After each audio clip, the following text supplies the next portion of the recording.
In the heart of Manhattan, where glass towers pierce the sky and reflect the restless light of ambition, one name still gleams above the skyline: Trump. Letters of gold, bold and unapologetic, fixed to marble and mirrored walls, as if trying to convince the world that success itself can be branded. But beneath that shimmer lies a lineage far older and rougher, a story that begins not with privilege, but with passage. A young man leaving Germany in the late 19th century, chasing the same promise that built America, that a stranger could become a symbol. The Trump family story stretches from a small village in the Rhineland to the avenues of New York, from barbershop chairs to presidential podiums. It is not simply the chronicle of wealth, but a reflection of America's own contradictions, idealism entwined with excess vision shadowed by vanity. To understand the dynasty that would one day sculpt the Manhattan skyline and shape the political theater of the 21st century, we must begin with its first act, a tale of migration, survival, and the restless hunger that has always driven men to carve empires from nothing. Long before Donald Trump turned his name into a commodity, there was Friedrich Trump, born in 1856 in Karlstadt, a small winemaking village in Germany's Palatinate region. At 16, armed with little more than ambition, he left for America in 1871, seeking a fortune his homeland could not give. He began modestly, apprenticing as a barber on Manhattan's Lower East Side, surrounded by the noise of immigration and the smell of coal and salt. It was a city built by dreamers and gamblers, and Friedrich would become both. By the turn of the century, he had ventured north to the rugged wilderness of the Yukon during the Klondike Gold Rush. There, in a place where law bowed to opportunity, Friedrich opened a boarding house and restaurant catering to miners who traded gold dust for whiskey, warmth, and the fleeting comfort of civilization. In those frozen camps, the Trump fortune took root not in gold mined from the earth, but in gold paid by those who chased it. His enterprise prospered until the rush faded, and like the fortune seekers he served, Friedrich returned to New York with pockets heavy and purpose clear. In the early 1900s, he invested his earnings into property in Queens, purchasing small parcels of land and building modest homes. His marriage to Elizabeth Christ in 1902 would unite ambition with prudence, the foundation upon which the Trump dynasty would rise. Yet even then, destiny carried irony. When Friedrich sought to return permanently to Germany, his homeland refused him.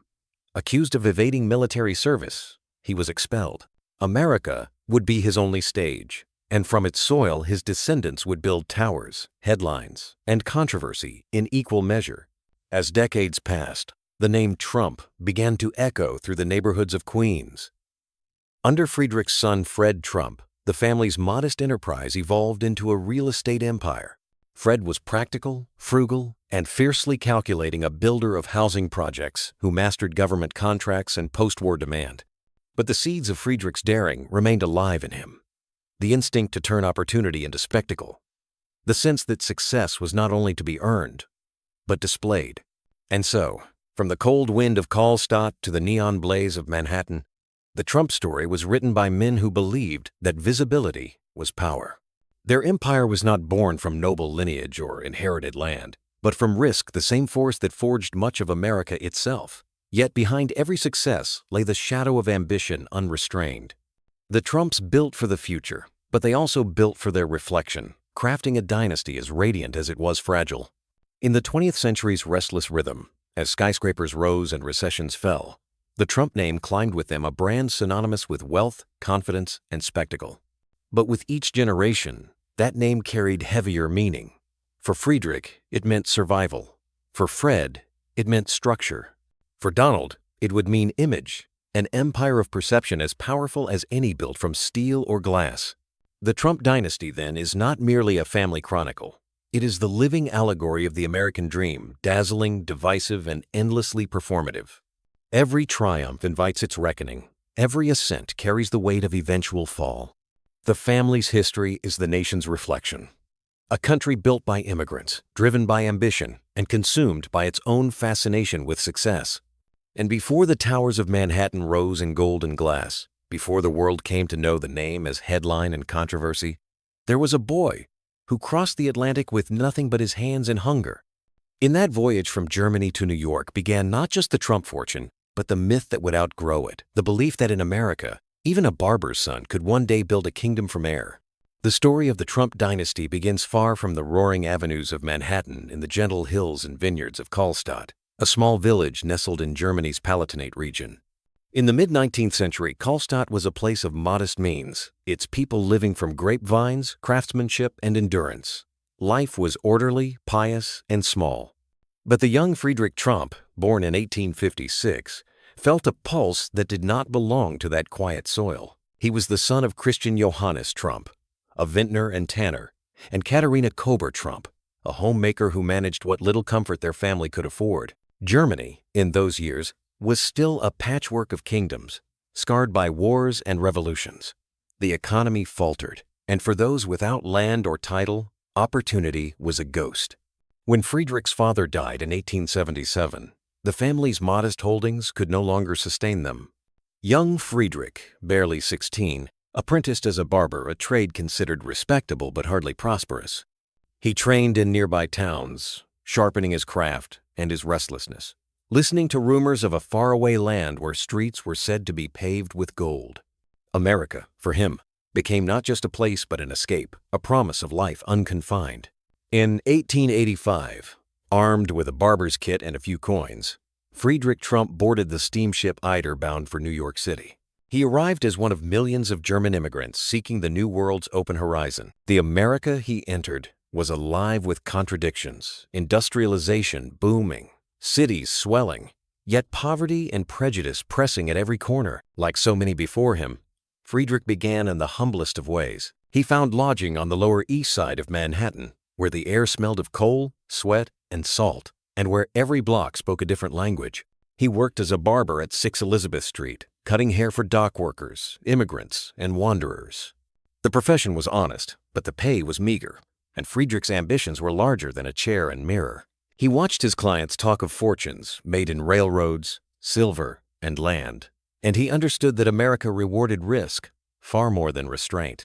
By 1891, Friedrich had saved enough to move west, joining the tide of dreamers chasing the century's last frontier, the Yukon Gold Rush. His instincts proved as sharp as his razors. In the boom towns of Monte Cristo, Washington, and later in Bennett and Whitehorse, Canada, he discovered that the real treasure was not buried underground, but in the pockets of men who thought it was. He opened a restaurant and boarding house called the Arctic Hotel, offering warm meals, whiskey, and companionship to weary miners. The establishment thrived. In a land where morality bent to the weight of survival, Trump's business catered to the full range of human hunger. He was pragmatic, not moralistic. He saw the world as it was and built profit upon its truth. Within a few years, he earned a small fortune enough to return east with the security his father had never known. In 1898, Friedrich returned to Karlstadt to visit family, a success story wrapped in new suits and American confidence. There, he met Elizabeth Christ, a young woman of 22 from a respectable local family. Their union, though modest in ceremony, carried the weight of both ambition and exile. Elizabeth longed for stability. Friedrich longed for expansion. They married in 1902, and Friedrich, perhaps nostalgic for the order of his youth, attempted to resettle in Germany. But the home he had left behind would no longer have him. German authorities accused him of evading mandatory military service and declared his citizenship void. Appeals failed. The rejection was final. "Why should we allow him to return?" one official wrote. He left his homeland to avoid his duty. The Trump family was thus compelled to return to America, a land that had no nobility but endless possibility. It was a twist of fate that would anchor the Trumps permanently to the United States and, eventually, to history. Settling in Queens, New York, Friedrich used his savings to purchase land and build houses, small, practical structures for working families. His ventures were modest but profitable, reflecting the immigrant ethic of building from the ground up. He and Elizabeth raised 3 children, Elizabeth, Fred, and John. The family lived simply yet proudly in homes Friedrich himself had built. Friedrich's discipline mirrored that of countless immigrants who helped define early 20th century New York. He worked without extravagance, saving meticulously, reinvesting each dollar. His English remained broken, but his understanding of American enterprise was fluent. His life, though brief, he would die in the influenza pandemic of 1918, became the moral blueprint for the generations that followed. Risk, Work, reinvest, rise. Elizabeth Christ Trump, widowed at 42, proved equally formidable.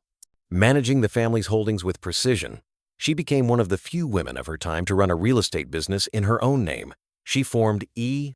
Trump and Son, laying the legal and financial groundwork for her son Fred's later expansion. In her quiet resilience, one could already glimpse the steel that would define her descendants. The early Trump household reflected both German thrift and American ambition. They attended church, valued education, and believed in the visible symbols of achievement: clean homes, proper clothing, a reputation for reliability. Yet beneath that propriety simmered the same restless energy that had driven Friedrich to cross the ocean.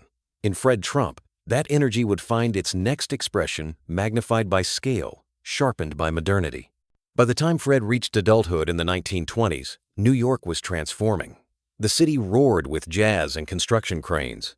Fortunes were made overnight and lost by morning. For a man raised on blueprints and boldness, the environment was electric. Fred inherited not vast wealth, but a mindset that success was built, not bestowed. He studied carpentry and construction, mastered the bureaucracy of government contracts, and understood that housing was not just shelter, but commerce. Friedrich Trump's immigrant grit thus evolved, in his son, into industrial ambition.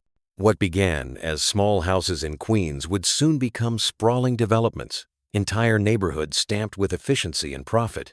It was Fred who transformed the Trump name from local builder to recognizable brand. But the foundation, the habit of risk, the vision of expansion, the belief in America's limitless elasticity, all of it was Friedrich's inheritance. If the old world had rejected Friedrich, the new world had absorbed him completely. He died before witnessing his son's ascent, yet his legacy was the oxygen in the Trump lineage, invisible, essential, and continuous. Through his journey, the family learned the paradox at the heart of the American dream, that one must lose a homeland to find destiny. And so, by the end of the First World War, the Trump family stood at the threshold of a new age. They were no longer immigrants, but Americans, a family grounded in property, ambition, and the conviction that success could be built from brick, debt, and daring. Their roots had crossed oceans and laws, but they held firm in the soil of opportunity. In the photograph of Friedrich and Elizabeth that still survives, they stand stiffly before their modest home, unsmiling yet certain. Behind them is no palace, only the geometry of planks and labor. Yet in that image lies a prophecy that from these boards would rise towers. From this modest immigrant couple would emerge one of the most visible and polarizing names in modern history. For Friedrich, the barber who became a landlord, the dream had been simple to belong. For the generations that followed, belonging would never be enough. They would seek to dominate, to dazzle, to define the era itself. And thus, as the dust of the First World War settled over Queens, the young Fred Trump, barely a teenager, watched his mother manage ledgers and leases. The rhythm of construction and commerce would become the music of his life. His father's story, though finished, would echo through every deal he made, every foundation he poured. The immigrant's dream had become inheritance. And with it came a question that would haunt every Trump generation thereafter. When ambition is endless, what is enough? When the Great Depression swept across America in the 1930s, turning factories silent and fortunes to dust, one young man in Queens looked at the chaos and saw not despair, but opportunity.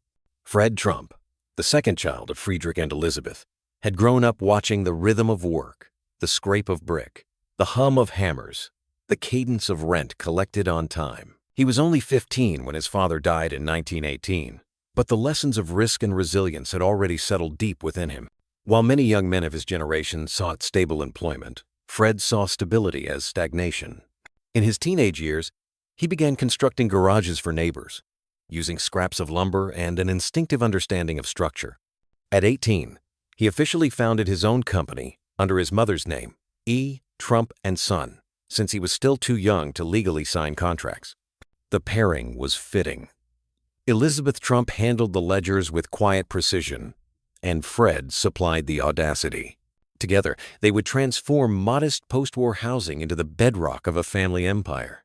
In the 1930s, New York was still recovering from the crash of 1929. The city's outer boroughs, Brooklyn, Queens, Staten Island, offered open land and affordable labor, perfect terrain for a young builder with ambition. Fred Trump understood two things better than most: how to manage costs and how to navigate bureaucracy. He learned early that, in America, success was not only about what you built, but whom you convinced to finance it. By 1934, under President Franklin D. Roosevelt's New Deal, the Federal Housing Administration, FHA, began offering loans and guarantees to stimulate construction. For builders who knew how to play within the system, the potential was limitless. Fred mastered its codes and criteria, designing low-cost housing that met government standards while ensuring his profits were secure. He built homes for working-class families, veterans, teachers, policemen, providing affordable shelter in exchange for steady revenue. Through the 1930s and 40s, Fred Trump built thousands of units across Queens and Brooklyn, creating entire neighborhoods where none had existed. Shorehaven, Beach Haven, and Trump Village became names that dotted the city's edges, communities defined by red brick buildings, neat lawns, and a sense of order. He wasn't an architect of dreams. He was an engineer of stability. Yet the quiet efficiency of his empire hid a fierce calculation. Fred rarely wasted a dollar, and his decisions were made with a precision that bordered on ruthlessness. By the time World War II ended, the United States was on the brink of an economic boom. Millions of soldiers were returning home, and the demand for housing exploded. Fred Trump positioned himself perfectly. He secured contracts from the U.S. Navy and FHA to build barracks and homes for veterans. His developments expanded into Coney Island, Bensonhurst, and beyond. The profits soared, and the Trump name, once a mark of an immigrant's hustle, began to symbolize something larger: a builder who could transform federal policy into personal fortune. Fred married Mary Ann MacLeod, a Scottish immigrant who had arrived in America in 1930. She brought grace and discipline to his austere world, managing their household while Fred managed his empire. They raised 5 children: Mary Ann, Fred Jr., Elizabeth, Donald, and Robert. Their home in Jamaica Estates stood as both fortress and symbol, elegant yet controlled, filled with rules, schedules, and reminders that the Trump name must stand for success. Fred Trump's philosophy was simple: work hard, think long-term, and never waste an opportunity. But beneath his discipline lay a sharper belief that appearances mattered. He painted his buildings in bright, clean colors. He installed signs bearing his name in bold lettering. He ensured that tenants saw not just a home, but a brand. This instinct for visibility would later become the family's greatest weapon and its eventual burden. By the 1950s, the post-war boom had turned suburban development into America's new frontier. Fred Trump had already built more than 2,700 homes for returning soldiers in East Flatbush alone. His ability to merge public policy with private ambition earned him both admiration and scrutiny. Critics accused him of exploiting subsidies. Others saw him as a genius who understood the machinery of modern capitalism better than any peer. In 1954, a Senate committee investigated overcharges in his government projects. Fred defended himself calmly, arguing that his profits were lawful, his methods efficient. He emerged largely unscathed, his reputation intact, his empire expanding. For the Trumps, controversy was not an obstacle, it was a recurring echo, one that would later define the family's relationship with the public eye. The rhythm of construction continued, and by the late 1950s, Fred Trump was one of New York's most successful private developers. His empire stretched across boroughs, a patchwork of housing projects built with precision and profitability. His children watched and learned. Among them, one boy in particular absorbed not only his father's lessons, but also his restlessness, Donald. Born in 1946, Donald idolized his father's power, but not his modesty. He would later say that Fred taught him everything except how to dream small. While Fred valued steady growth, Donald was fascinated by scale, by spectacle, by Manhattan's skyline gleaming across the river.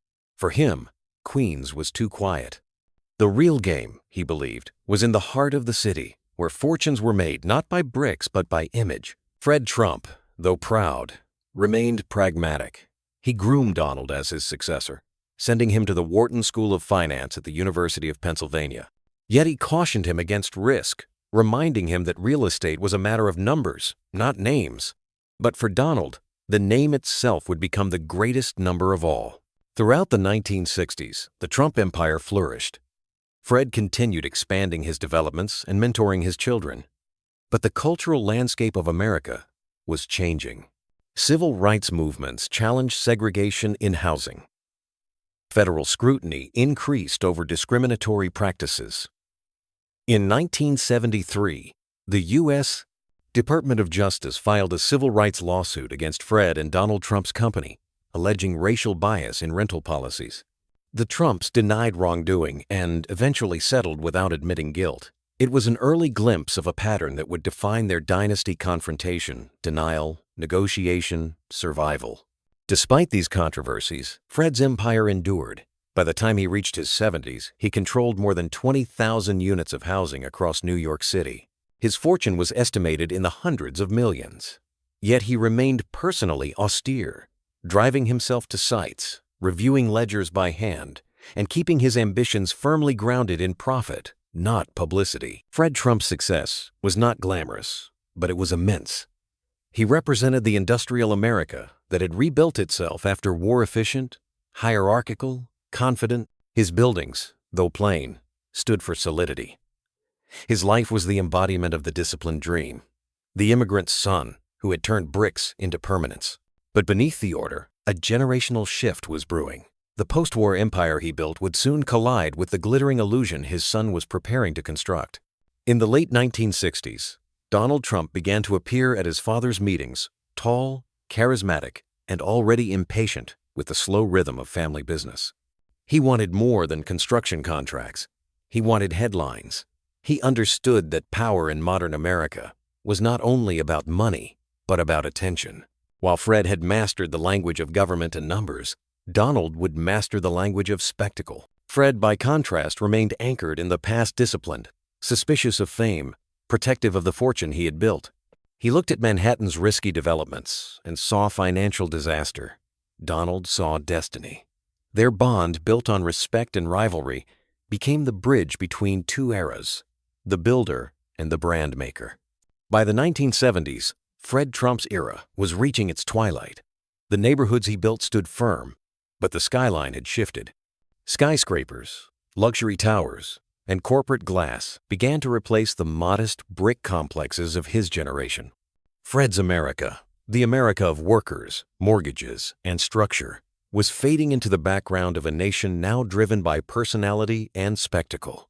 In his twilight years, Fred remained an imposing figure, frugal, methodical, the patriarch who had turned immigrant roots into empire. His fortune would pass to his children, but his philosophy would fracture. Donald, armed with charm and daring, would take the Trump legacy across the East River and into the spotlight to the grand stage where wealth became performance. The post-war empire had reached its zenith, its concrete foundations steady beneath the city.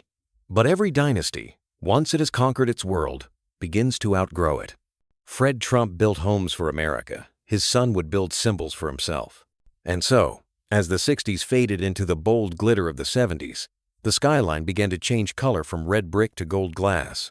The young Donald, now restless and certain, gazed at Manhattan from across the river and saw his father's greatest accomplishment not as a ceiling, but as a starting point.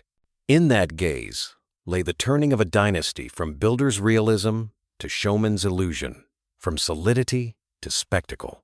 When Donald John Trump first crossed the East River into Manhattan in the early 1970s, he entered a city that was both decaying and dreaming.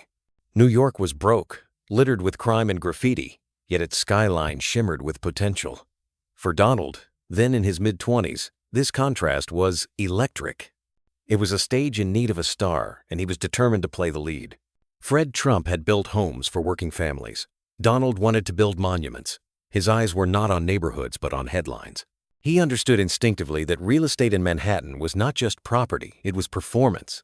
Success in this world was measured not by profit margins alone, but by the magnitude of one's name etched in gold. Donald began by taking over the family business's Manhattan ambitions, negotiating his first major deal in 1974, the Commodore Hotel redevelopment. The hotel, a relic beside Grand Central Terminal, had fallen into decay. Through a combination of political connections, tax abatements, and relentless charm, Donald secured a partnership with the Hyatt chain and convinced the city to back the project financially at a time when few investors dared to risk a cent on New York. The Grand Hyatt, opened in 1980, gleamed like a promise. Its mirrored facade reflected not just the skyline but the ego of its creator. Donald Trump was no longer the builder's son from Queens. He was now the face of revival, the young tycoon who had made Manhattan glamorous again.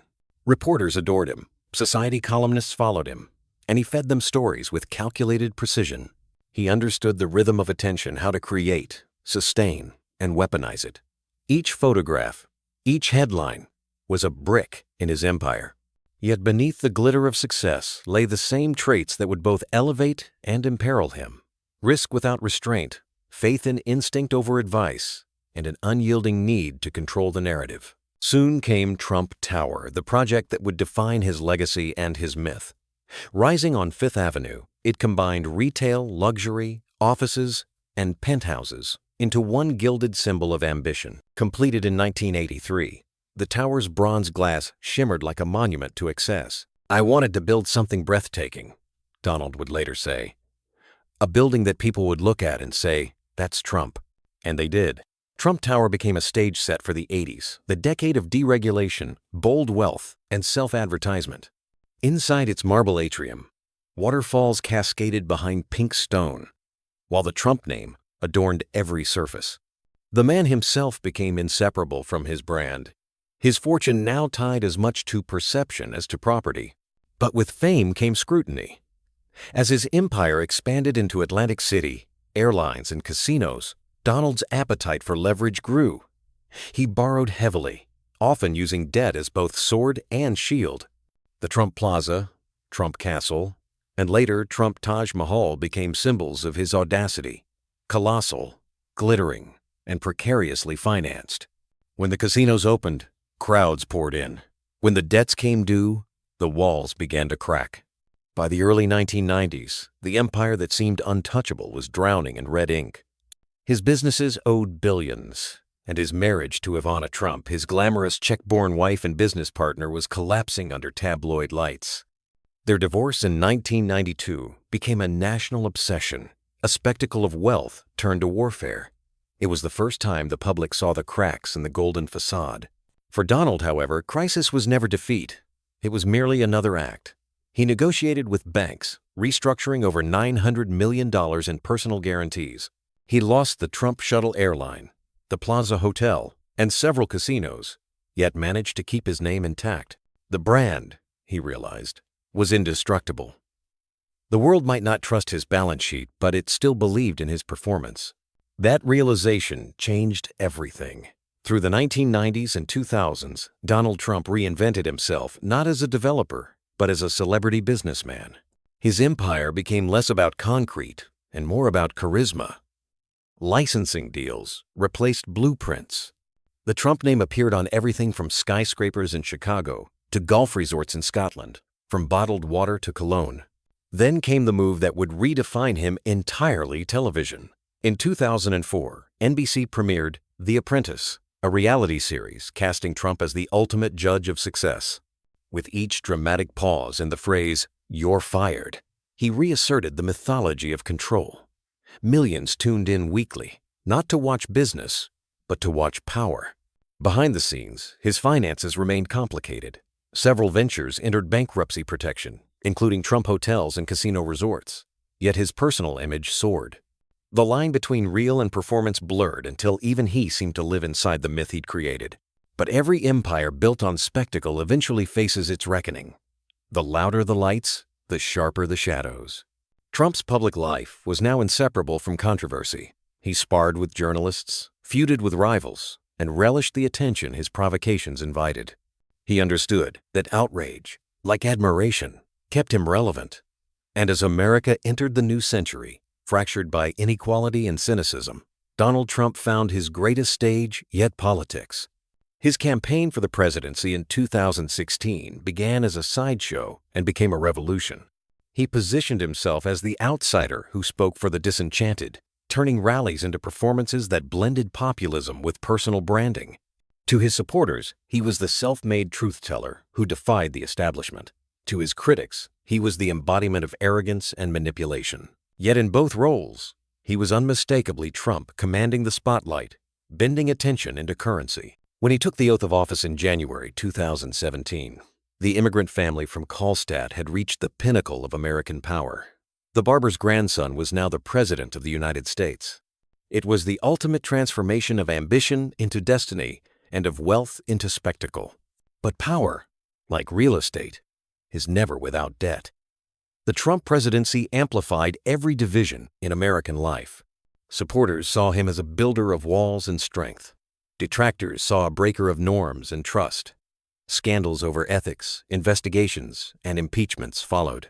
Yet through it all, his instinct for survival endured. He faced the world with the same defiance that had carried him through bankruptcies, unyielding, unapologetic, convinced that attention itself was victory. The conflicts that defined his life between truth and image, between ambition and consequence, now defined a nation. In many ways, the Trump era was less about policy than personality, less about governance than performance. It was the culmination of a century-long transformation, from Friedrich's frontier gamble to Fred's housing empire to Donald's theater of power. Each generation of Trumps had played the same game on a larger stage, and now the stage encompassed the world. When Donald left office in 2021, his legacy was as polarized as the country itself, celebrated by millions, condemned by millions more. Investigations continued into his businesses and political actions. The Trump Organization faced indictments, civil suits, and public scrutiny. Yet the name still commanded global recognition, proof that controversy, when sustained long enough, becomes its own form of immortality. Donald Trump's empire, like his father's and grandfather's before him, was built on the same triad of traits, vision, defiance, and risk. But unlike them, his currency was not brick or steel, it was belief. He sold an image that millions bought, and in doing so, he transformed the meaning of dynasty itself. What had begun as an immigrant's pursuit of survival had become a family's experiment in spectacle, a dynasty that blurred the boundaries between enterprise, entertainment, and power. In the golden reflections of Trump Tower, one can still glimpse both triumph and tragedy, the gleam of success and the distortion of self-worship. The tower stands as both monument and mirror, a structure of glass and ego, forever reaching upward, forever reflecting its own brilliance back at itself. And so, the Trump story's dark side is not defined by a single scandal or fall, but by something more subtle and enduring the price of believing one's myth. For Friedrich, risk had built a life. For Fred, discipline had built an empire. For Donald, image became the empire itself. And when the image began to fracture under the weight of reality, it revealed the cost that every dynasty must one day pay. The moment when performance overtakes purpose and spectacle devours substance. The empire of Trump, dazzling and divisive, remains suspended between admiration and outrage, a living reflection of the American paradox it both celebrates and condemns. By the time the 21st century matured into its second decade, the Trump dynasty stood at a precipice both triumphant and trembling. The gilded empire that once promised immortality now echoed with uncertainty. Towers still bore the Trump name in New York, Chicago, and Las Vegas. But beneath the glass, foundations were shifting. The performance had not ended, but the applause had begun to fade. After leaving the White House in 2021, Donald Trump returned to a world transformed. His presidency had drawn fierce devotion and fierce division. It had amplified his brand beyond business into ideology. Yet, as he exited Washington, the curtain of immunity fell. And with it came a flood of investigations. Lawsuits, indictments, and financial audits began circling the Trump Organization, peeling back decades of secrecy that had always shielded his wealth from scrutiny. The fall of a dynasty rarely happens in one grand collapse. It arrives as a slow unraveling, one revelation at a time. In New York, state prosecutors opened inquiries into tax practices, inflated asset valuations, and deceptive financial reporting. The Trump Organization, once a monument to private power, became the subject of public trial. The company was fined millions for criminal fraud, and longtime executives faced prison sentences. For a family that had equated wealth with identity, exposure was the cruelest blow. Inside the family, fractures deepened. Ivanka, Donald Jr., and Eric Trump, struggled to defend their roles within the business while distancing themselves from controversy. Each had inherited not only fortune, but also visibility. And visibility, once a gift, now burned like spotlight heat. Mary L. Trump, Donald's niece and a clinical psychologist, published a memoir that stripped the dynasty of its mythic armor, portraying a lineage built on fear, control, and performance rather than affection. The Trump name, once synonymous with victory, now carried both reverence and resentment. The irony was historical. The dynasty that had turned spectacle into power was now consumed by its own exposure. Every courtroom became a stage, every headline another reflection of the empire's contradictions. The same cameras that once immortalized success now documented inquiry, fatigue, and decline. Still, the patriarch remained defiant. Donald Trump refused to retreat from the public sphere, turning political persecution into narrative fuel. His rallies continued, his followers remained loyal, and his image paradoxically grew stronger among those who saw him as martyr rather than mogul.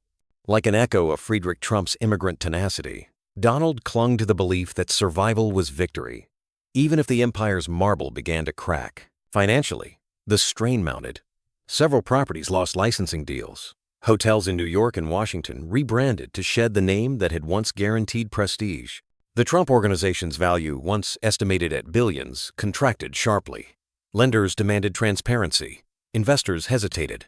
Yet the family persisted, anchored by loyalty and necessity, bound to the myth they had created, unable to live beyond it.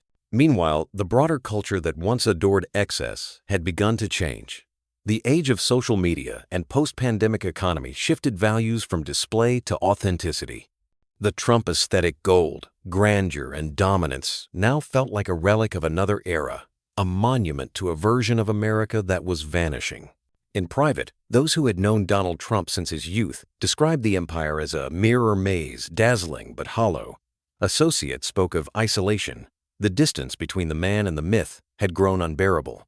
The skyscrapers that bore his name became less symbols of expansion than reminders of what power cost to maintain. For the younger generation, the burden of inheritance became heavy. Unlike Fred Trump's children, raised in disciplined privacy, Donald's heirs had grown up in the lens of fame. Their childhood homes were penthouses, their lives scripted for magazine spreads. But the spotlight that once elevated them now exposed their fragility. Family unity, always conditional upon success, began to fracture under the weight of failure. In 2023, the civil fraud trial in New York further unmasked the dynasty's inner workings. Prosecutors alleged that Donald and his company had inflated property values by billions to secure loans and insurance benefits. The judge's findings that the company had engaged in persistent fraud stripped several licenses and dealt a symbolic blow to the Trump myth of mastery. Even as appeals continued, the message was clear. The empire built on image was now judged by numbers, not names. Observers saw history repeating itself in reverse. Where Fred Trump had built quietly under federal protection and Donald Trump had conquered through visibility, the 21st century Trumps were undone by the very transparency they once controlled. What began as a dynasty of builders had become a dynasty of litigants, locked in battle not with rivals but with legacy itself. Yet decline, in the Trump world, never meant disappearance. The brand, wounded, controversial, but alive, continued to draw devotion. Merchandise, rallies, and social platforms kept the name alive, its meaning shifting from wealth to defiance. The dynasty, even in decline, refused the dignity of silence. There is a paradox in every great American fortune. It grows through risk and collapses through repetition. The Trump family's rise mirrored the nation's appetite for spectacle, and its fall revealed that appetite's cost. In a time when truth itself feels negotiable, the Trumps became both creators and casualties of illusion. For Donald, the fall was never accepted, only reframed. He declared victory even in loss, turning every setback into proof of persecution. In this, he remained true to the dynasty's oldest inheritance, the conviction that narrative matters more than fact. But behind the bold declarations, time had begun to erode the empire. Fred Trump's disciplined neighborhoods aged into historical footnotes. Trump Tower, once the emblem of 80s grandeur, now stood as a relic of ambition from another century. The gold letters still shone, but the world beneath them had changed. And somewhere across the Atlantic in the vineyards of Karlstadt, tourists occasionally visited the modest birthplace of Friedrich Trump, a small house, humble and silent, marked by a plaque. The air there is still, the stones unchanged. It is a reminder that the empire's origins were not gold but grit, not spectacle but survival. A century had passed since the barber's son sailed for America. His descendants had built towers, casinos, and even held the highest office in the land. But in the end, the family that once defined wealth had come to symbolize something deeper, the fragility of success in a world where everything, even legacy, must compete for attention. For dynasties like the Trumps, decline does not mean disappearance. It means exposure, the moment when the stage lights turn cold and the audience begins to see the wires that once made the illusion fly. The American dream, reflected through this family, shines brightest at the moment it begins to fade. Because in the story of the Trumps lies a mirror for the nation that made them a country that believes it can build forever upward, yet forgets that every tower eventually casts its shadow. And in that shadow, the family continues defiant, divided, unforgettable. The story of the Trump family is not simply a chronicle of wealth and power. It is the anatomy of ambition itself. From a barber's son in 19th century Germany to a television-made president in 21st century America, the dynasty mirrors the century's own transformation. The rise of spectacle as the new substance, the replacement of silence with noise, of humility with display. In Friedrich Trump, we see the archetype of the immigrant dream, the man who crossed the ocean with nothing and found his fortune in a world of risk. His story was America's first myth, that anyone could rise if they worked hard enough. In Fred Trump, we find the builder of foundations disciplined, calculating, a product of the industrial age who believed in structure, order, and accumulation. He gave the family permanence, the architecture of legacy. And in Donald Trump, we see the inversion of both the transformation of inheritance into identity, of business into brand, of power into performance. He was not content to live within his father's empire. He wanted to live as the empire. Across 3 generations, the Trumps captured the spirit and the contradictions of America itself. They were proof that capitalism rewards audacity, that reinvention is as valuable as invention, that image can outlive truth. Yet their saga also exposed the fragility of those very ideals. Every success bore a shadow, risk without restraint, triumph without reflection. Today, as historians and citizens debate the family's legacy, the Trump dynasty stands at a strange intersection of admiration and fatigue. Their name adorns towers and court filings alike. It evokes both victory and division. To some, Donald Trump remains a populist hero who challenged elites. To others, a cautionary figure whose ascent revealed the vulnerabilities of democracy in the age of spectacle. Both views are true because both were made possible by the same story that began in Karlstadt more than 140 years ago. In that quiet German village, where the vineyards still stretch toward the Rhine, the house of Friedrich Trump still stands, simple, narrow, untouched by gold. It carries no marble plaques of triumph, no emblems of empire, only the faint memory of a man who once dreamed of something greater. If there is poetry in history, it lies here. The beginning of an American dynasty, in a home so small it could barely hold a family, yet vast enough to hold an idea that would reshape the modern world. The Trumps became more than a lineage. They became a lens through which America sees itself ambitious, restless, contradictory. They embodied the nation's promise and its peril, the belief that success justifies everything, that fame can substitute for faith, that visibility is virtue. But when the noise subsides, when the headlines fade and the towers age, what remains is the same question that haunted every generation of the family. What does it mean to win? For Friedrich, winning meant survival. For Fred, it meant stability. For Donald, it meant domination until even victory demanded an audience. Perhaps that is the final reflection the dynasty offers, that in the pursuit of greatness, the line between creation and illusion becomes invisible. Their story, dazzling and divisive, reminds us that the American dream is both a ladder and a mirror, one that lifts those who climb and reflects those who fall. The empire may contract, the headlines may fade, but the name endures as myth, as memory, as mirror. Because the Trumps were never just builders of towers. They were builders of belief. And belief, once set in motion, outlives the hands that shaped it. As the century unfolds and the world reconsiders what power means, their legacy will remain a paradox, both warning and inspiration, a monument to how high ambition can rise and how far it can fall. In the end, the Trump dynasty is less a story about money than about reflection. The reflection of a nation forever captivated by those who dare to turn life into theater. And like all great performances, it leaves behind applause, exhaustion, and silence. The silence in which history decides what was real. As the final light fades over Manhattan's skyline, the name Trump still glows not only in gold letters above towers, but in the collective memory of a nation that once watched this family rise, rule, and reckon with its own reflection. From the quiet streets of Karlstadt to the mirrored walls of Fifth Avenue, the Trumps built far more than an empire of real estate. They built a mythology that shaped how the world understands success, image, and power. Their story is both a monument and a mirror. A monument to ambition, to the will that transforms struggle into structure, and a mirror reflecting how easily the pursuit of greatness can consume the very soul that seeks it.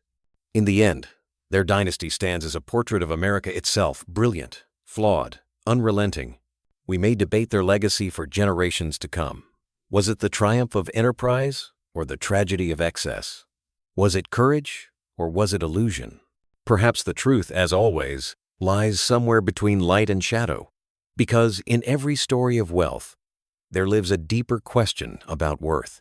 And so, as we close this chapter of the Trump family, ambition, real estate, and the American spectacle, we're left with a single reflection that empires are not measured only in stone and steel, but in memory. The towers may fade, the fortunes may change, but the echoes remain. At Legacy of Rich Dynasties, we tell these stories not to glorify power, but to understand its cost, to trace how ambition can lift and unravel families, nations, and entire eras. Each dynasty reminds us that behind every golden gate, there is always a door to history, waiting to be opened again. If this story moved you, made you think, or offered a glimpse into the complexity behind fame and fortune, we invite you to stay with us. Subscribe, share, and let's continue exploring the legacies that built and sometimes broke our modern world. Because history is not a relic of the past. It's the mirror we hold to understand who we are today.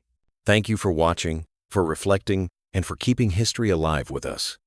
This is Legacy of Rich Dynasties channel, where every fortune has a story, and every story reveals the truth behind the gold.